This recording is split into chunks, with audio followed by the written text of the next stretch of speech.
It was 8-1, according to German Chancellor Angela Merkel.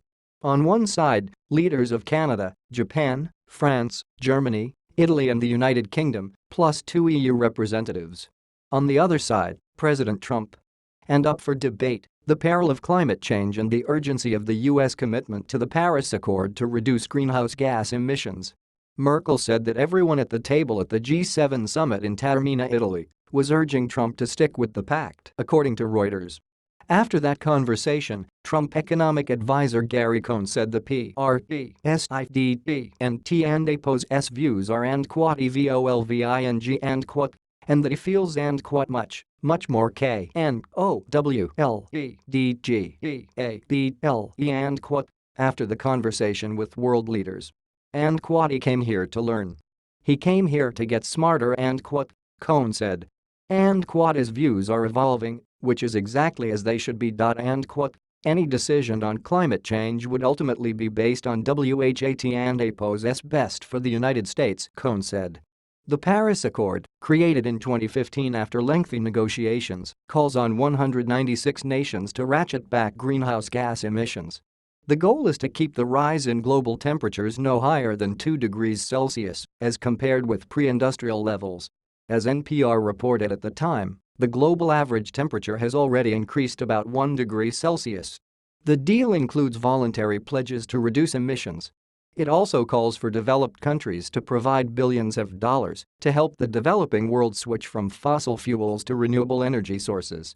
The accord was historic in its scope and its ambition, even though its reliance on voluntary pledges made it less robust than some advocates had hoped. On the campaign trail, Trump said he would cancel the Paris deal. He has previously suggested that climate change is a hoax and appointed as the head of the EPA a man who said he does not believe human activity is a primary contributor to global warming. Climate change and its impacts have been observed by scientists working in multiple fields, and the overwhelming scientific consensus is that human activity is the primary cause. But since taking office, Trump has not moved to withdraw the U.S. from the Paris Agreement.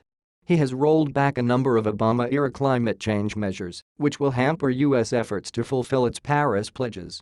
But EHASN&APOS retracted the pledges themselves. Just this week, members of his administration indicated that the White House had not yet decided what to do on the issue. Before the conversation between Trump and the other G7 leaders, Italian Prime Minister Paolo Gentiloni noted that all the other countries had confirmed totally GREME to the pact, while the U.S. commitment was an open question.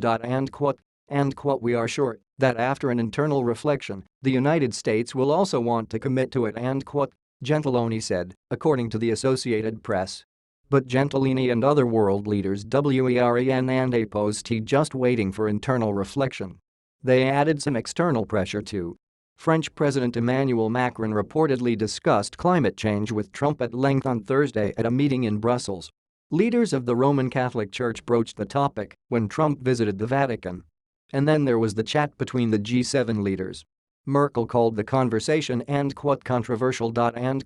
Cohn said it was robust. Still to be determined whether it was persuasive or consequential.